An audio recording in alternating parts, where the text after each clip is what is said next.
৩৪ দিন পর তৃতীয়বারের গণনায় সিলেট শাহজালাল রহমতুল্লাহ আলাইহির মাজারের দান বাক্সে ও ডেক থেকে পাওয়া গেছে ৭০,৮৮,৬৭২ টাকা।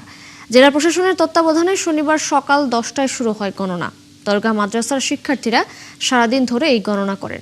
এবারও টাকার সঙ্গে পাওয়া গেছে সোনা, রূপা, সৌদি রিয়াল, ডলার, ইউরো।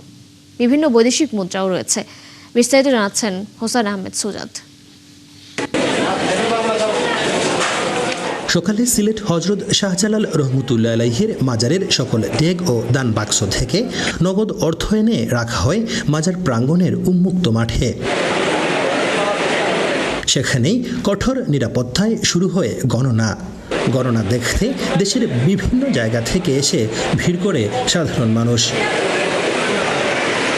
দীর্ঘ ৭০০ বছরের রীতি ভেঙে স্বচ্ছ প্রক্রিয়ায় এই গণনায় সন্তোষ জানান সাধারণ মানুষ। প্রশাসনের মাধ্যমে গেলে জিনিসটা খুব সুন্দর হয়, মানে স্বচ্ছভাবে হয়। আমরা অন্যান্য যে মাজারগুলো আছে আমরা চাই সবগুলোতে এইভাবে প্রশাসনের মাধ্যমে গণনা হোক।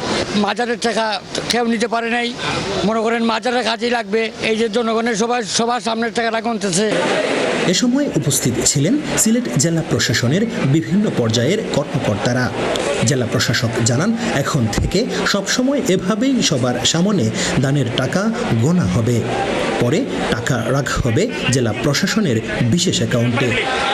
শুধু আমরা না, এখানকার স্থানীয় যারা রাজনীতিবিদ আছে, গণ্যমান্য ব্যক্তি আছে, মাজারের মোতাল্লি আছে, তাদের উপস্থিতিতে এই টাকাটা গণা হচ্ছে, যাতে কোনো প্রকারের মানে সন্দেহ, অবিশ্বাস, এবং আপনারা তো সর্বোপরি আপনারা আছেন, ক্যামেরা নিয়ে তো আছেন, সন্দেহ অবিশ্বাস যাতে না থাকে। দুপুরের দিকে মাজারের টাকা গণনা দেখতে আসেন সিটি কর্পোরেশনের প্রশাসক আব্দুল কাইয়ুম চৌধুরী।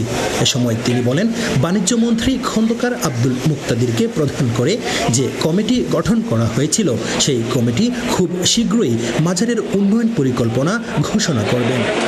আমরা সবাই কয়েকটা মিটিং করেছি এগুলো নিয়ে, তো এখন আমরা একটা স্থায়ী সমাধানের দিকে প্রায় চূড়ান্ত পর্যায়ে।